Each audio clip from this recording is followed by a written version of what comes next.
Hey there, welcome to a brand new episode of Muzikxpress.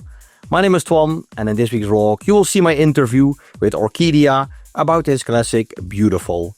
But before we start with the interview, please make sure to subscribe to my channel, and very important, also make sure to click the bell button, because then you will get a notification the next time a new vlog is online. And if you enjoy my interviews and you want to support Muzikxpress, you can do that via one of the links in the video description. Every donation is very much appreciated. Alright, here it is, the story behind Beautiful, my interview with Orkidea. Enjoy! Orkidea is a DJ and producer from Helsinki, Finland. He has been one of Scandinavia's leading DJs since the early 90s. Orkidea is best known for his unique blend of trance and progressive. You might know him from releases such as Unity, Slowmotion, Nana, Forward Forever, and of course Beautiful, a great trance track which came out back in the year 2005. Because of the 20th anniversary of Beautiful, I sat down with Orkidea to ask him about the story behind this classic. My first question to him was how old he was when he started to listen to music. As early as I remember, there was music at my home, played by my parents. And do you remember which bands or acts? Yeah, the first acts I got into were like 80s guitar bands like Finnish Hanoi Rocks or Mötley Crüe and stuff like that in the late 80s. And quite early on, also in the late 80s, I got really into The Cure and The Cult and that sort of darker side of pop. Yeah. So what did you want to become when you were little, or was it always the plan to do something in music? I did start playing guitar, first piano and then guitar at quite early age, like around, I don't know, maybe 8 or something like that. And when I played guitar, I had some sort of, you're 11 years old and you think, I'm gonna be guitarist or guitar player.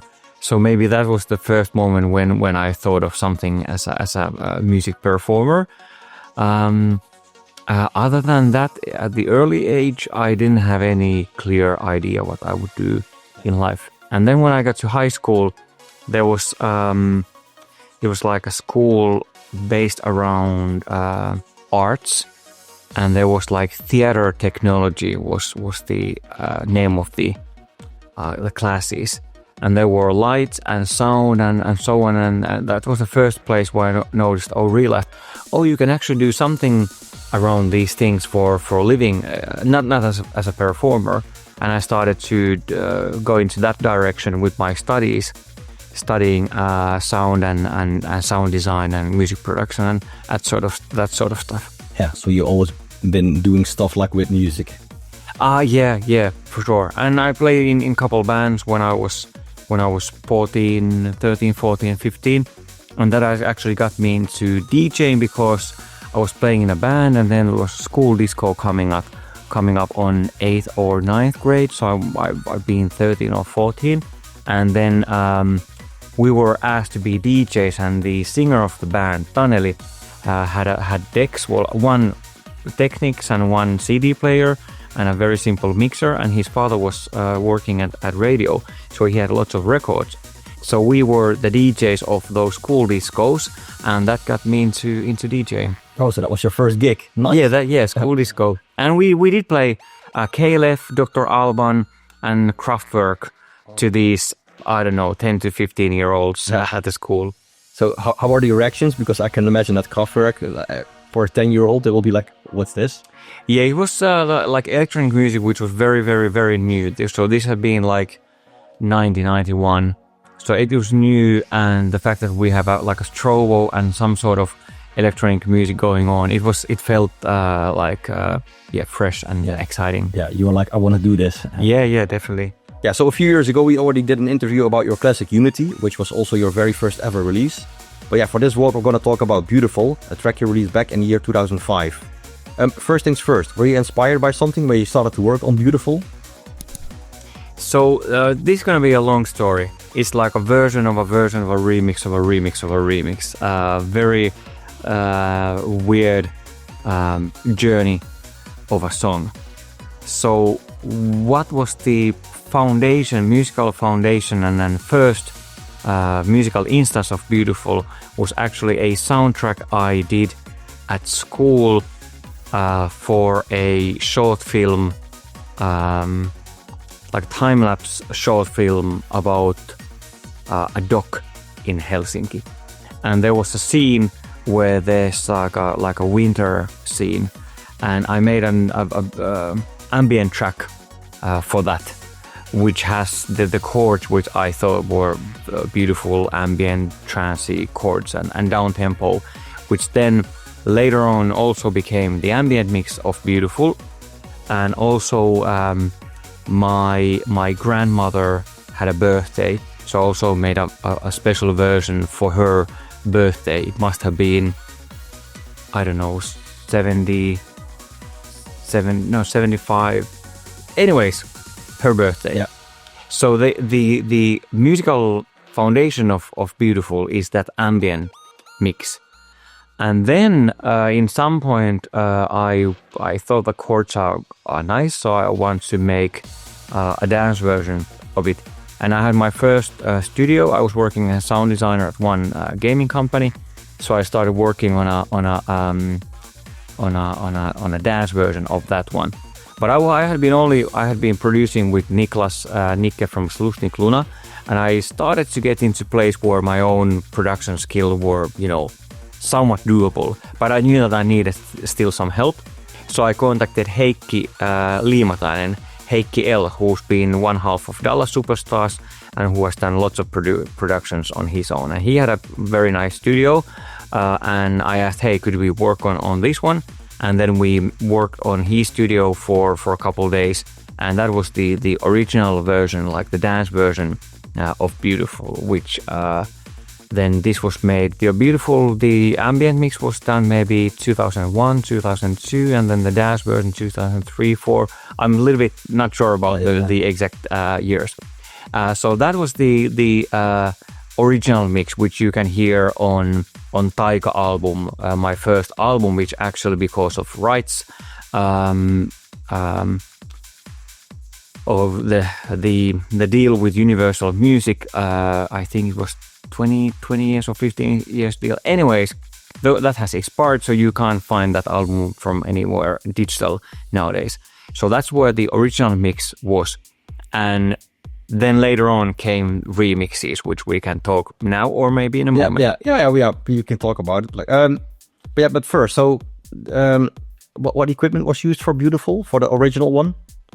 So for, let's say, for the dance version. For the dance version, there's JP8000, which is the main riff, the chord riff, which was heavily inspired by Thrill Seeker's Synesthesia, and one of my absolute all-time favorites. So I wanted to create something similar to that.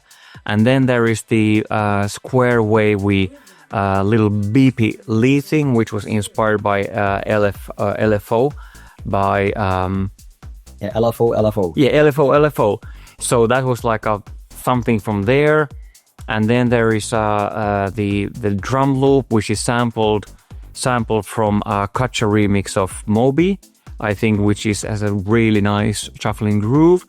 And then there is like a top bass and a sub bass. I think the sub bass was from Juno 106, which gives like a nice dubby, like a sub bass to it. Yeah. So those were some of the synths used for that. Yeah. Do you still have some of the old equipment? I have the JP8000, the rack version, the 8080, still at the studio where I work with friends of mine. Yeah. But I haven't been using it. Mm-hmm. But now there's a new audio unit software version done by K-System, which I'm quite excited about. Yeah. So what was the most difficult part of the production?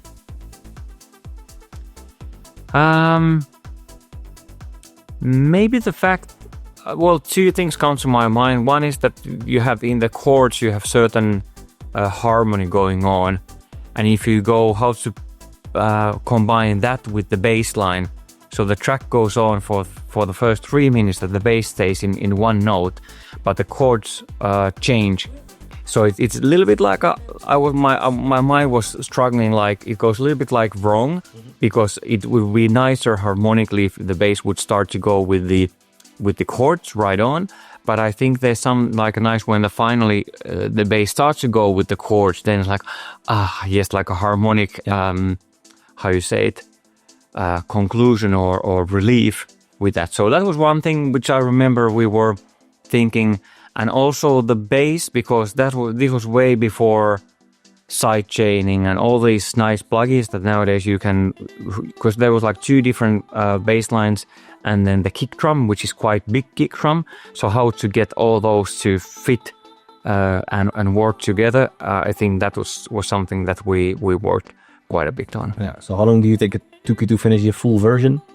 Well, it was those days when production was very different. Of course, the sequencing was done on a computer, but then you go to studio and the mixing, I can't remember if it was an analog or digital desk, but back in those times, usually you work on something and you have to leave the studio with a finished product. So I think it was like a weekend thing. Yeah. 2 days with Heikki. I should ask him. Yeah. And I think we did get it finished I had been working on it in my studio, but when we went to Heikki's studio, I think we got it with the first pass. But I'm not really sure because it's quite a while ago. Yeah, it's been a while, yeah. So was it hard to find the label for Beautiful?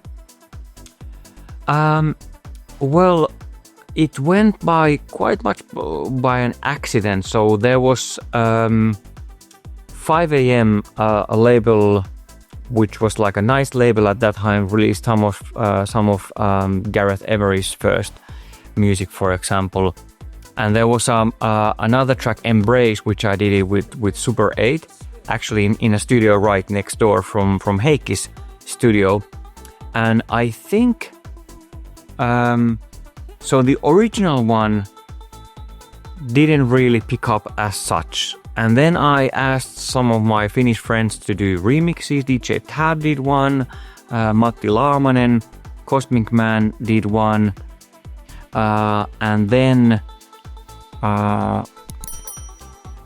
for the 5 a.m. release, because they wanted to release Embrace by me and Super 8, and I was big fan of Mark Mitchell, who is Sunday Club and Human Movement and many other projects. So I was big fan of his music and I wanted to have him remix Beautiful. So I contacted Mark by myself and assigned or asked him, ordered and paid the remix, his remix of Beautiful. And then assigned that to 5am. So I think it was a B-side of Embrace. Embrace was the A-side. And then we had, this is such a funny mix of things. So we also had Unity Records. So it was released on Unity Records, the original. On other side, was it the Slusnik Luna KLF remake, maybe on the other side? So it was Unity Records, maybe 3rd release or 4th release. And then somewhere along the way came UK-based Sentiel Records, who wanted to release the song with the Alt F4 remix. And so this must be after Mark Mitchell's remix, because he was the genius who came up with the Star Wars sample. Yeah. Are You an Angel one, which he found from one of the first new Star Wars movies. And I really loved that, but it was the section where he took that was like a noisy one, and this also before all these fancy extraction AI plugins or something like a noise removal plugins were around. It's a very noisy scene which he managed to somehow get into the mix. Yeah. It must have been tricky. Must have been tricky, yes. And I wanted to get that for the people to be used in the remix, the Alt F4 especially, But then, and this is an interesting one because maybe it was when I was searching for the sample, I found out there was like on a DVD, there was extra materials where the voice actor of the boy, whose name I can't remember, the actor, there was a section from his casting video where he says those lines. And I was like, this is amazing. Why? What are the odds? Yeah. So then I managed to sample. It's not exactly the same, obviously, because it's not from the movie. But then we got a clean version of the voice sample, which then I put together the remix package, and then Alt F4 guys used that in their mix. Yeah, when I checked the remix, like all the guys who remixed it, yeah, you already mentioned DJ Top, Alt F4, Son Donner, which is like Matti Laman. All of them are from Finland. Yes, and Mark Mitchell. Yeah. So, how were the reactions on the release when it came out? Yeah, so the original version picked some traction in Finland and some place. Also thanks to the Taika album inclusion. Some place for the remixes, the Mark Mitchell remix. It was maybe a little bit quite different sound for that time, so they didn't pick up that much. But then the Sential Records and the Alt F4 remix, it started to get played by Dave Pierce, and this is where things also get really interesting, because Dave Pierce, I think he played 11 or 12 weeks in a row on his, was it Saturday or Friday show on BBC Radio 1. He played it in a row, and this was time when BBC Radio 1 dance music shows on weekend were like massively influential. Yeah, like Pete Tong, Judge Jules. Yes. So it got major attention, and afterwards thinking I'm so thankful for Sential to release it and Alt F4 guys to make the amazing remix, which became a classic. I have thought that maybe if it would have been on another label, let's say if Neo, it got so much traction in UK, and this is something I discussed with the label afterwards, that they were not really, equipped to. We didn't have a music video, we didn't have a promo team. Everyone was just like learning while doing, sort of thing. So it sold quite a few thousand, some thousands of copies on vinyl, I think, and was played heavily by BBC Radio 1. It got signed to some nice ministry compilations and so forth. So it got, in my opinion or my view, proper attention. But maybe if it would have been on a bigger label, maybe things would have. Yeah, it could have been bigger. Yes. Yeah, this year Beautiful turns 20. Well, at least because you just told, like, you actually started that like way before. But the official release turns 20 this year. Do you have something in the works for the 20th anniversary of Beautiful?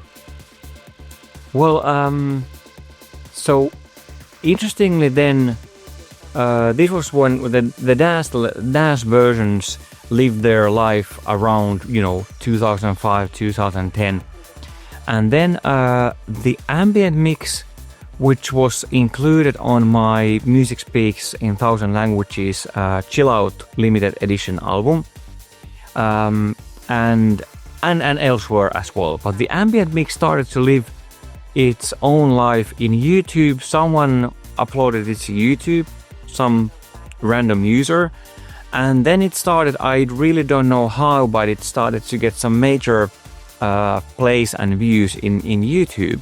I think now we are at maybe 14-15 million, something like that.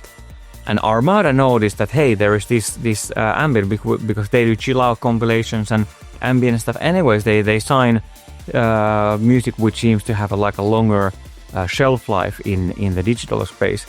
So they approached like, hey, they want to sign it, and they signed it. I guess it was 15 years ago, so 5 years after the initial release. Yeah.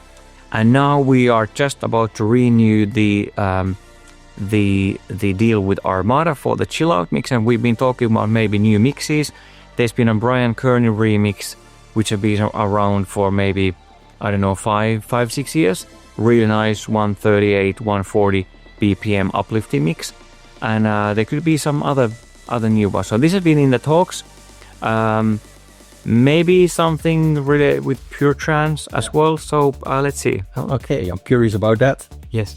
So what is your favorite memory when you look back on 20 years of Beautiful? Well, there are so many amazing memories with that. I think playing when I mentioned I made it like a special version for my grandmother's birthday. So giving it to her and her listening to it with my grandfather, and then she keeping the CD, and every now she's still around at 97 soon. She still goes back to listening to that. So that must be like the most personal and special memory. That's super special. Related with that. Yeah. Then when the Sentinel Records vinyl was released, it sold actually like a crazy amount in Finland, and the vinyl sales got it to Finnish official singles chart #1. Oh, that's cool. So that's quite amazing that I have official singles chart #1 on a Christmas week. Yeah. Of 2005. Yeah. I guess. Yeah. So that's a very special memory. And then like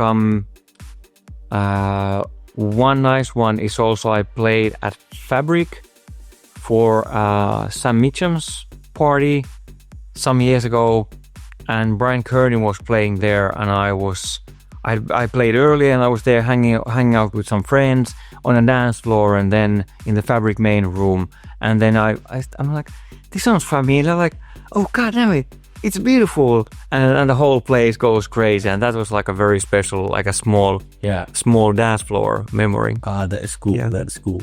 So yeah, the last years you did release tracks such as Forward Forever, Sublime, Takatikitum, which I love, One Man's Dream, and Dance of Life, for example. So what are you working on right now? Well, they just came out a new single on 7, Altar. So that's been around for a while now. There's a couple tracks I've been working with Super 8, like more progressive stuff, which I'm quite excited about. It's actually Super 8 and, well, a new special project of his. Then there is a trancey number with Sonin from Anjuna, Finnish guy, Anton, a great producer. We've both been into this sort of like a new UK trance, raw trance. It's in Beatport, it's in raw trance, but heavily 90s influenced trance stuff. So that's a nice one. And there's there's a new pure trance compilation me and Rich are doing, which will be Solarstone and Orkidea all night long. So we are doing the next pure trance, the 11th compilation. It won't be a mix 1 and mix 2 and mix 3 by DJ someone. It's gonna be one thing, long mix done by us two, and we're gonna record it in Helsinki at Äänivalli together live. So it's like kind of mixing some influences from Global Underground and Sasha and Dickweed, and then making it our own. And then we're gonna tour with the All Night Long, or in ADE we are doing the All Day Long with Rich. So this I'm super excited. Yeah. And there's some exclusive music from me on that album as well. Nice. So yeah, in the past you already worked with people such as Giuseppe Ottaviani, Andy Moore, JS16, Activa, and you already mentioned Solarstone. Are there still people you would love to work together with in the future? I think last time I remember correctly I said BT, but I think it would still be BT. Still BP, yeah. So BT, Brian, if you listen to this, let's make it happen. Yeah, that would be cool. But yeah, there's then at the moment Estiva, I really love his progressive stuff, and we've been in talks with him of maybe working on something together. So that would be cool. Yeah. So is there still something on your bucket list music-wise? I mean, yeah, you said you already had like a number one, but yeah, something else maybe? I think to keep on doing this, to make music that excites me, to get to still play gigs around the world and develop the artistic expression of myself. The music forever changes, the electronic music. So to be in that flow of ever-changing music styles and genres, that's like a bucket list thing. Yeah. If I can be DJing, a little bit like Sven Väth, Papa Orkidea doing it, that would be amazing. Yeah. Oh, yeah. And the last question, pineapple on pizza, yes or no? That would be a no. That will be a no. Too bad. Well, thank you so much for your time and good luck with everything. Thank you so much. Alright, that was it. This week's vlog, my interview with Orkidea and the story behind Beautiful. Tapio, thanks a lot for your time. Much appreciated. Thank you for watching. I hope you enjoyed the vlog. If you did, make sure to give this video a like, leave a comment in the comment section below, and very important, make sure to subscribe. Also make sure to click the bell button, because then you will get a notification the next time a new vlog is online. And in the past I already did another interview with Orkidea, and in that one you will hear the story behind his classic Unity. So make sure to check it out. Once again, thanks for watching, and until next time, bye bye.